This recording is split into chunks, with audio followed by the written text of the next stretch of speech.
ล่เป็นไล่เป็นไล่เอาไล่เป็นแบบว่าไล่หนึงเท่าไหร่ล่ะบาท 50,000ไล่หนึง50,000เจ้าเบิ่งดินเท่านั้นแหละไล่หนึ่งบาทโตเก่งอันนี้เราฉีดยาเราบ่แพ้ยาเนาะอายกินยาเข้าแล้วทำเป็นอาชีพเลยบ่ เราหนุ่งเราหนุ่งเสื้อกันฝนแล้วต้องเชื่อกันพ่น เลย ปิดจมูกอยู่บ่ล่ะ ปิด ฮะ ปิด เพิ่นบ่ปิดแล้วเบิ่งเหงาเนาะเออ พี่ไอโทรมาสิเห็นยังดำนาเสียยี่ลูกก้าวอ่ะ พี่อ้าย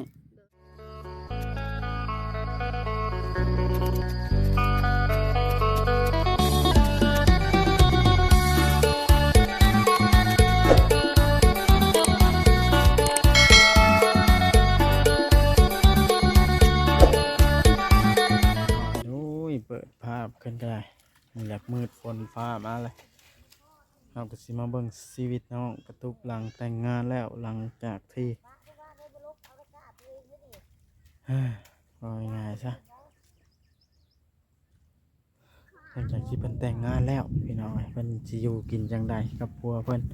โอ้บ่วัดก็ได้เข้ามาหาเพิ่นนั่นเด้เพิ่นก็ลูกกากุบอยู่ทางเฮาก็สิได้เอิ้นเพิ่นขึ้นมานั่งล้มกันอยู่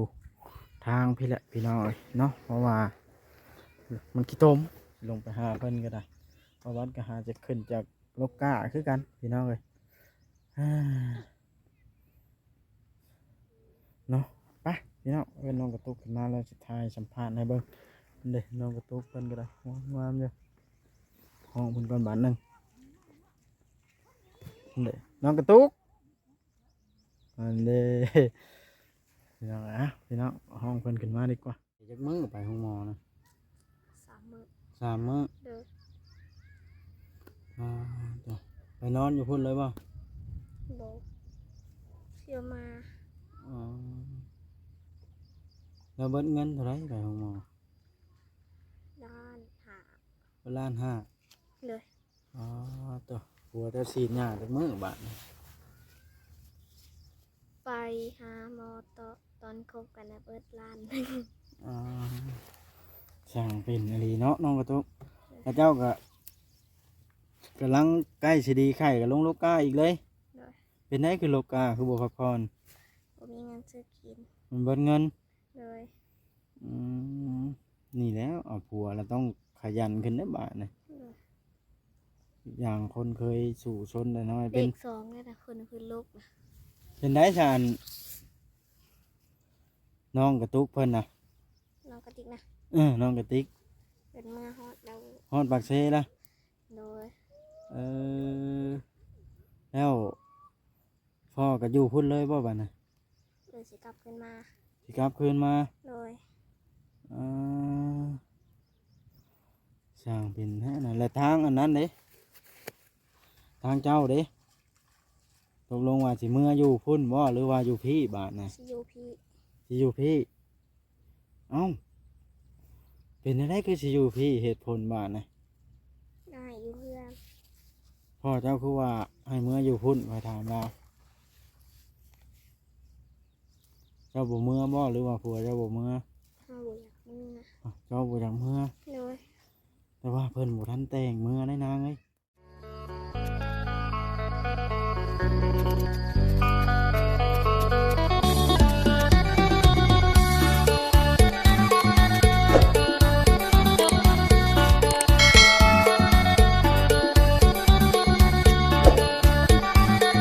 พี่น้อง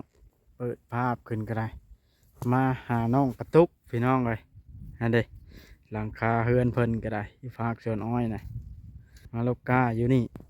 โอ้โถสิต้มลายพี่น้องเลยน้องๆกระตอกกระติกกระเต็มอยู่มึงนะยุบยิบยุบยิบอยู่ดำนาโอ้ไปพี่น้องเลยย่างความไปเลยปุ๊บโอ้มันบ่ได้ลมตัวนี่ถึงเกิดลงก็ได้ นี่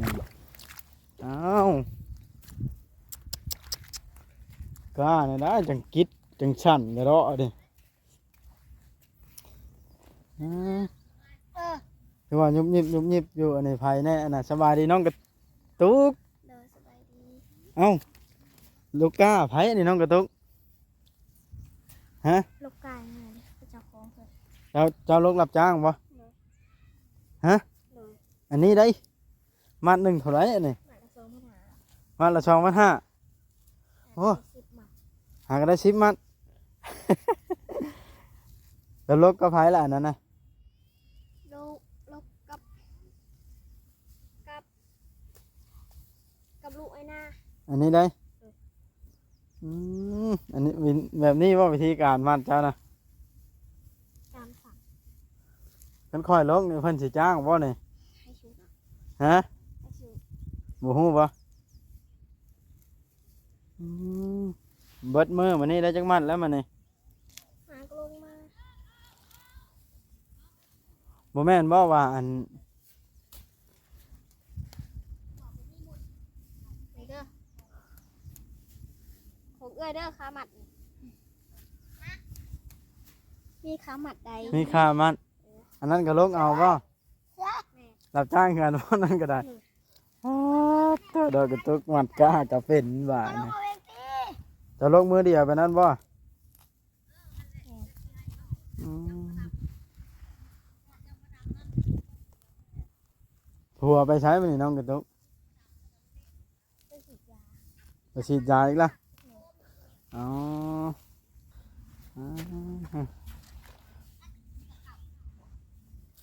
มัดละ2,500แม่นเบิดบ่ของเจ้าเนี่ย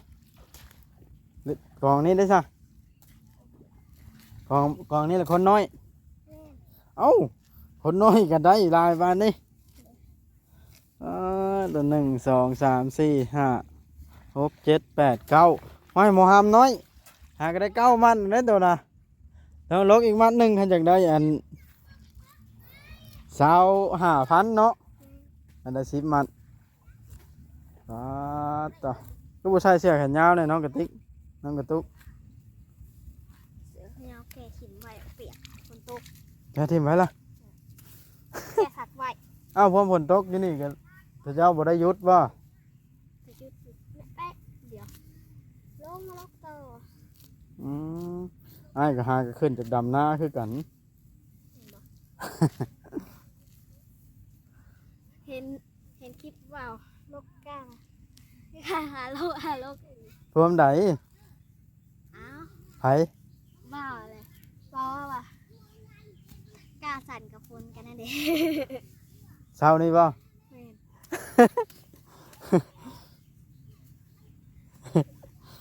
เช้านี้พาเด็กน้อยลกลายๆนะบ่โอ้เจ้าเห็นแล้วเนาะอืม ย่างขึ้นด้วยนะ จ้างในใสคนเฮือนตัวเอง มันน้ำมันเท่าไรทางผม ทางนั้นนะมัด2,000เดี๋ยวพี่แพงแล้วอยู่พี่2,500พอ เลือดอยู่ในจังหวัดละ2,000มันกล้ามันยากเนาะ ง่ายๆไม่ปลาตัว มันยากแห้งได้กานี่นะ โลก แต่ละมื้อเจ้าไปเฮ็ดหยังแต่ละมื้อนะ บางเทื่อกับไปนอนห้องหมอค่ะก็ออกมา ไปนอนห้องหมอหาก็ออกมา เป็นหยังอะน่ะ เป็นไข่ โอ้สร้างเป็นอะไรนี่ เศร้าเก้า เจ้า บอกไอ้เก้าหมัดว่าเศร้าเก้า เจ้าคือจ่อยลงน้องละ เป็นไข่ เป็นไข้ได้จังมื้อมาถึงพี่โหมันจังได้นั่งอาสิเอาอันนี้พี่น้องเอ้ยเดี๋ยวสัมภาษณ์น้องกระติกเพิ่นก่อนเพิ่นพาดำนาหรือลูกก้าบ่อืมแล้วสิมีบ่นั่งรถเนาะนั่งลงจังหน่อยติดตามสัมภาษณ์ก่อนโอ้เจ้าเป็นไข้จังมือน้องละฮะ ติดไป ทิศปลายพวก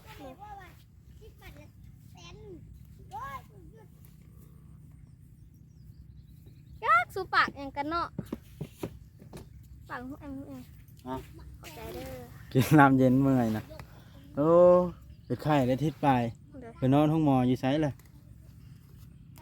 เซโน นอนซิโนพ่อ เด้อ ไปจังมือไปห้องหมอ ไปสองมื้อ เออ เบิกเงินล้านไป เป็นเงินล้านไป เด้อ ไปโลก้าเบิดบาทนี่เนาะแต่ละมื้อที่เจ้ามื้อกินข้าวกับหยังกับผัวนะ ฮะ บางเทือกลวกหมี่บางเทือกกินกับทอดไข่ บางเทื่อลูกมีบางเทื่อกินกับทอดไข่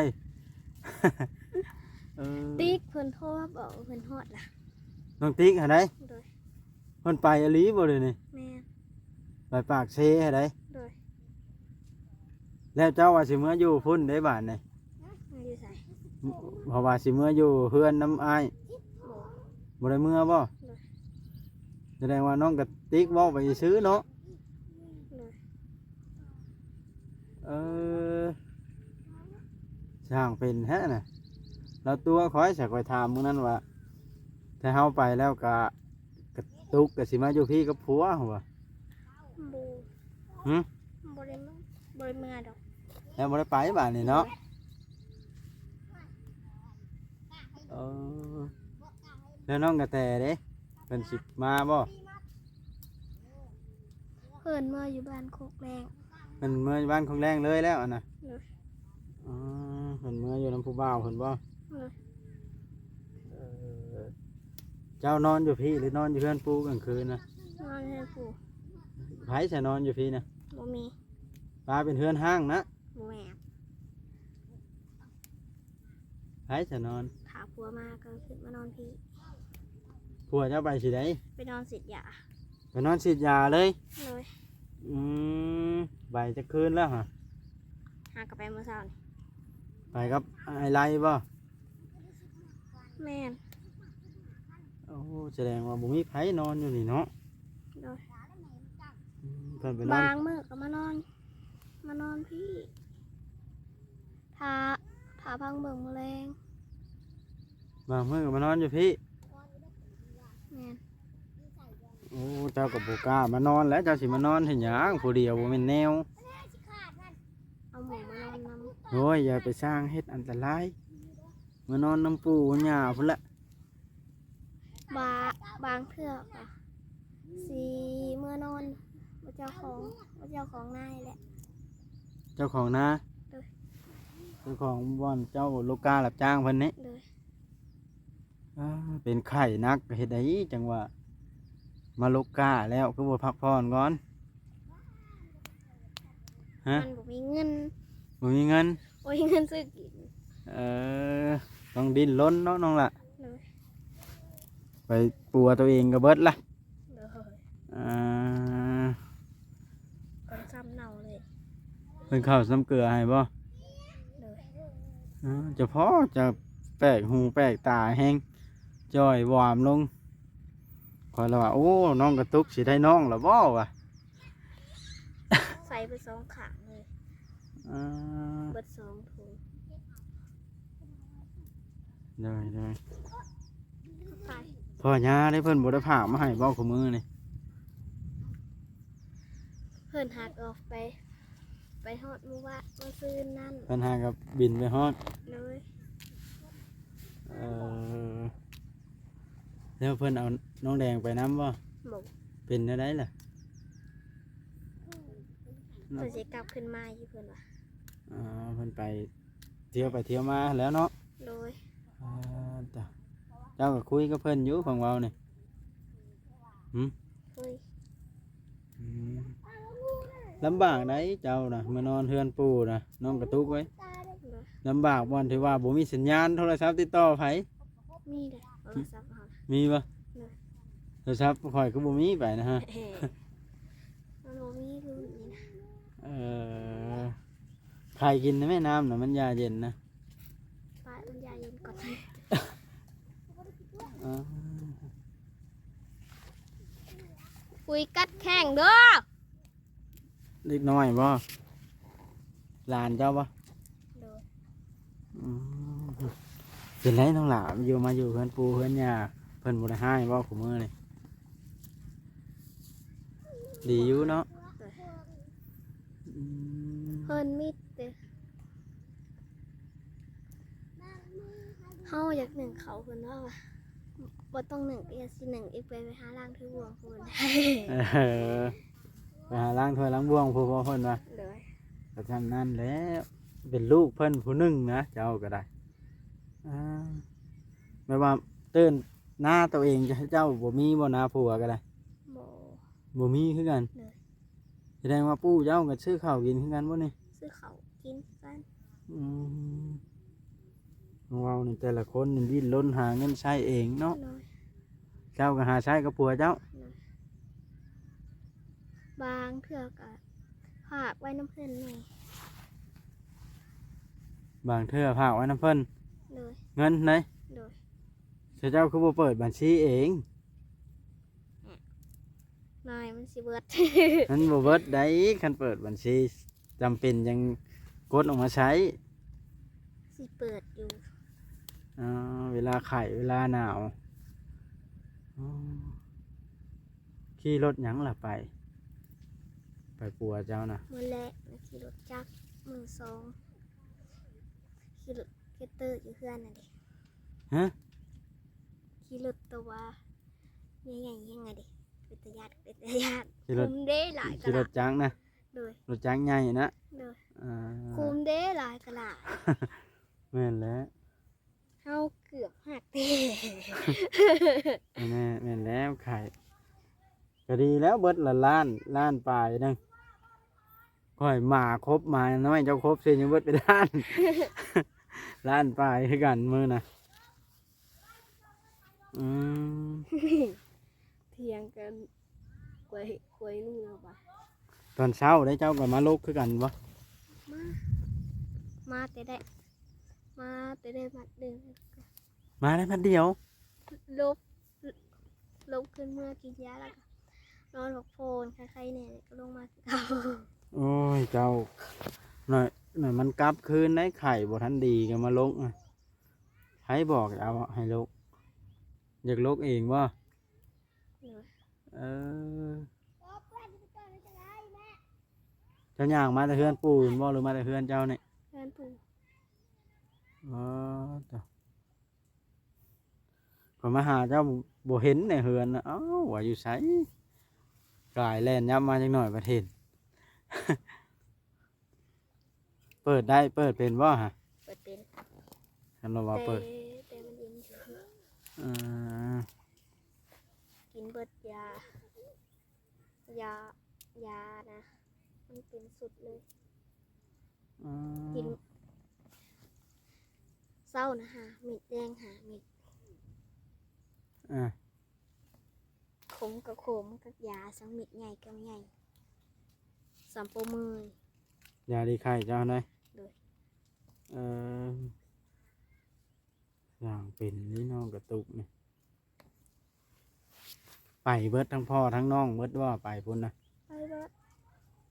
เพิ่นว่าจะไปอยู่พุ่นบ่หรือว่าว่าได เพิ่นเมื่อส่งน้องเมกติ๊กเขาโรงเรียน เมื่อช่วงไว้อยู่พุ่นเลย โดย เออเอ้าเพิ่นเคยไปอยู่บ่จากหมู่ป่าไว้เลย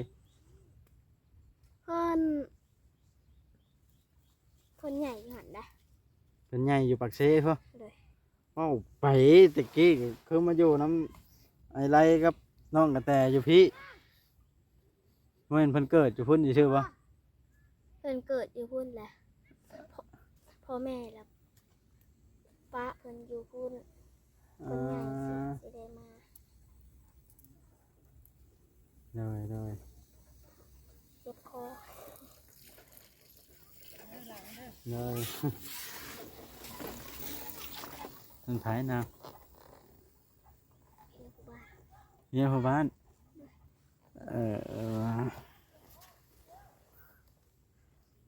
เจ้า สร้างปุยกัดแข่งได้ พาเว้าเขาลิ้นรถอยู่ตมนะ เพราะแรกว่าพ่อเจ้าขอบอกเจ้าเมื่ออยู่พุ่นเป็นได้เจ้าคือบ่เมื่อผัวบ่เมื่อบ่ โดย อ๋อผัวบ่เมื่อไผสิเมื่อได้เนาะ เพิ่นถามว่าสิเมื่อบ่ตอบว่าบ่เฮาบ่อยากเมื่อ เมื่อพุ่นมันก็บ่มีแหล่งหาเงินแล้วเนาะนาง โดย ตัวเองบ่ลึงอะนะผัวๆก็ได้ก็อยู่พี่เด้อจังถึกเฮือนก็สิป้าให้เป็นเฮือนห้างบ่หั่นนะ โดย เนาะ โดย อ๋อผู้มื้อได้ทางไลน์เพิ่นอยู่ไสซะ เพิ่นก็ไปนอนสิยากัน เพิ่นเป็นบ่นะคันเพิ่นบ่ได้ไปนอนฉีดยานะเพิ่นอยู่ไส เพิ่นก็อยู่เฮือน อยู่นี่เลย โดย เออ เพิ่นก็ทางหญ้าอิหยังนั่นแหละ อืม หญ้าอ้อยหญ้าแอวเพิ่นนั่นแหละ อ้อยลาวบ่ในอ้อมเฮือนนะ โดย เออเสียดายวันเวลาดิมันฉันก็อบอุ่นนะมันยังอยู่กับน้องกระแตเนาะ อืม อืมเพิ่นเว้าหยังเพิ่นเว้าเพิ่นฝนตกบ่อืมแล้วอันนั้นนี่น้องกระตุกแต่งกันเด้เดือนไหนแต่ง เดือน4เดือนสี่ โดย อ่าไม่ว่าเจ้าฮู้ว่าค่าสินสอดมันยังเท่าไหร่ 10 บาท10 ล้าน 10 ล้าน เลย เข้าเบิดบ่ คำงัวคำ2 บาทงัว2ตัว ใช้เจ้าว่าเสียวล้านเดียวฮะแล้วผู้ใหญ่เพิ่นเว้าบ่ฮะมึงแป๊บนึงอ้ายรับโทรศัพท์ก่อนเด้อ